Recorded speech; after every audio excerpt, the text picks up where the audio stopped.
taste.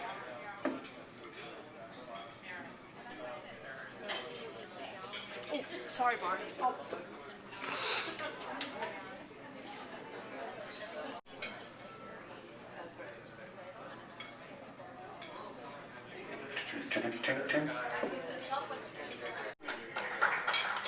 And this guy has won, he's a veteran broadcaster, he's won the Golden Mike Award. We appreciate you very much for doing this today.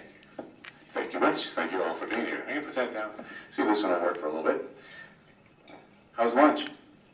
It's always good, huh? Sheridan does a great job, so we thank them for all that. We really do. Thank you. Have some stimulating conversation, and as Ed said, because we are a very intimate group today, if you feel more comfortable writing your question down, fine, let's do that. If you would prefer standing up and asking the question, Ed, I'll see how flexible you are. Yeah, I always say, blessed are the flexible, for they shall not get bent out of shape. It's kind of our mantra in these times. So we'll just kind of see what works for you all. But thank you again for coming. Thank you for your support. And thank you for being engaged in our process to build a better Tucson and a better climate for us to all prosper in. Ed, ready to come back? Thank you.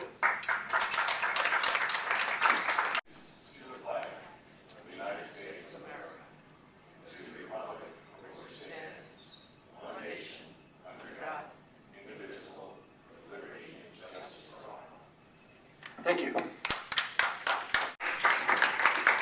How close is that? You get that side. So, you guys, I'll stand in the middle and you throw things at me. That's how this goes. The last name is? Przalski. Przalski, I'm sorry. Thank you. All right. So, we've got for and we have against. I'm just going to go this side since it's on my left and we're going to start with that. So, Tom? Change that. This is not going to make the east side respect those of us on the south side. It's not going to make labor sit down with business. It's not going to make neighborhood associations sit down with developers. That's going to take a much larger cultural shift in this community. And I think, unfortunately, the way this issue's been approached, that's made that much more difficult to do. So those are just some of the things I just want folks to think about. When we open up for questions, I can start talking about some of the specific issues in the package. Thank you. And how that government operates is extremely important to small business. It's important to big business. It's important to citizens. It's important to all of us who live here. I'm a native Arizonan. I actually went to Rogers Elementary School in the second grade. I'm a proud graduate of the second grade here. And I can tell you that all my life I've been passionate about this community. I live here now by choice. And when I look at this community, I see a community that has just never really lived up to its full potential. And a community as wonderful as this, there's no reason why we shouldn't be one of the best run cities in this country. There's no reason why we shouldn't have a dynamic and robust economy, because ultimately we get the city we can afford. It breaks my heart when we can't fill the pools for the kids to swim in the summertime. But we need more business to locate here. We need more opportunity for everybody, and government plays a key role. One of our co-chairs, former Congressman Jim Colby, delivers a passionate speech about a community that's just not lived up to its potential. When Jim got involved with the Yes on 401 campaign, he looked at the charter along with us and found that there were inconsistencies with other cities that have the same form of government but are doing great things. To ASBA for putting it together. Why would you not want to pay or have our city pay for full-time council and pay the mayor a better professional wage? Well, again, it's part of a larger package, and it's really the package that I'm opposed to. But that being said, personally, I have absolutely no problem with raising the salary of the city council. I served in the legislature for 6 years. I had to live on a $24,000 a year salary for a little while until I got another job. And the difference in the legislature is during the session we get a per diem, but still it only exactly makes ends meet. However, there is another issue here. I got a call a few weeks ago from a friend of mine who's a lobbyist at the Capitol, and she works for various cities around the state, not Tucson, but other cities. And she told me that she was really concerned about this because folks were already starting to talk about it in Phoenix, at least among the people she was talking to, that the legislature is planning on attacking shared revenue next year. And that's money the city needs in order to do some very basic operations, not only Tucson, but every city in the state. And she's concerned that passing this now undermines the city's argument for keeping shared revenue, because the legislature, present company excluded, we know there are people, primarily people from a certain city east of the Salt River, who believe that, who will use any excuse to attack an issue like this. Grasp. But on the other hand, you also say that, these could have been some simple things like the civil service protection that could have gone. And I guess my question is, well, which direction do you want to go? And if it's that simple, then why hasn't it been done already? Well, when I refer to a cultural shift, I'm referring to something that can't be addressed by changing a charter. I'm referring to, well, let's give an example. We talked about the hotel.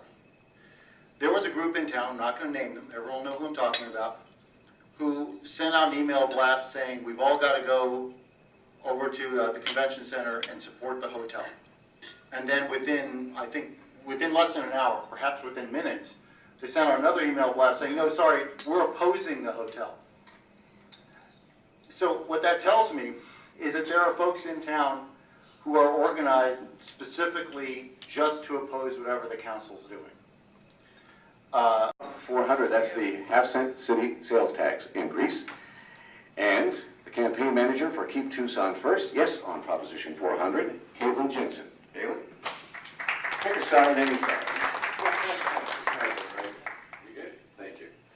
And for Cut Waste First, none on Proposition 400, spokesperson Sean McCluskey. Come on up, Sean.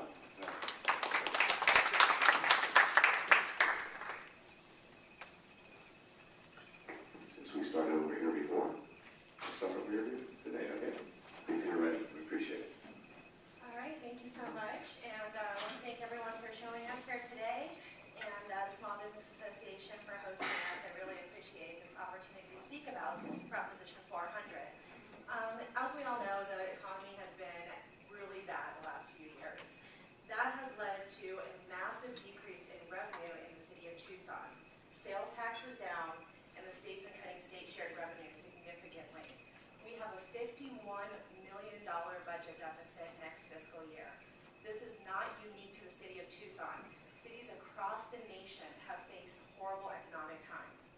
Proposition 400 was recommended to the city, or to the voters, by the city council on the recommendation of the Core Tax Committee, which was a group of citizens that audited, reviewed the budget, looked through it, and came up with a bunch of ways that we can get through this bad time. Our city council election that we were $71 million short. This year, we're now $51 million short. They have a game plan set in place if it passes. They have no game plan set in place if it fails. When it does fail, because it is a tax that is not against you, the business owner, but against your employee. It is a regressive tax. It goes against the small business worker, not the owner. Well, eventually it goes against the owner because you all get affected as well. Your revenues become less. With your revenues becoming less, your workers get less hours. As your workers get less hours, they get less food, diaper, and substance on their tables. So who does this really affect? They come out and they've said, and I say they, the opposition, they've said that this is a tax that is meant to go across everyone that lives in the city. The reason for this tax was that the rental tax that they put on failed last year miserably. And the reason why that failed is because it was specific. It wasn't across everyone in the city. Well, this, for any of you who own a business here in the city, is a competitive advantage to your opponents who live in or work in the county. I don't know any of you who own a gas station in this room, but I do know several of them, and the best thing about gas stations are, they're on every corner. And when you have one that's on one corner in the city, and across the street, the gentleman's in the county, and he has a 2.5 cent advantage, because the difference in sales tax, where are you gonna buy your product? You're gonna go across the street because you're gonna save that extra money. People have already started to purchase things outside of the city in fear of this. Firefighters and police officers are continuing to voluntarily leave our city employment because they're fearful of their jobs. Every 6 to 9 months, the city manager threatens them with their jobs. This is not a community that I want to live in. What I want the city council and the city manager to do is make the right cuts, treat the city and run it like a business, and just like you do in your homes every single day. Pay for the things that are a necessity first. Protect this community with police and fire, give us good roads. Everything else after that, wasteful things like urban fishing, city council cars, just name a few, pigeonholed hundreds of thousands of dollars throughout each department head, each department. They don't use zero-based budgeting, and the list continues. If you go to cutwastefirst.com, there's a laundry list of things on there that show the wasteful spending of your city council and your city manager over the past several years, and it's like scrolling down to China. It's lengthy. So please go to cutwastefirst.com and vote no on Proposition 400.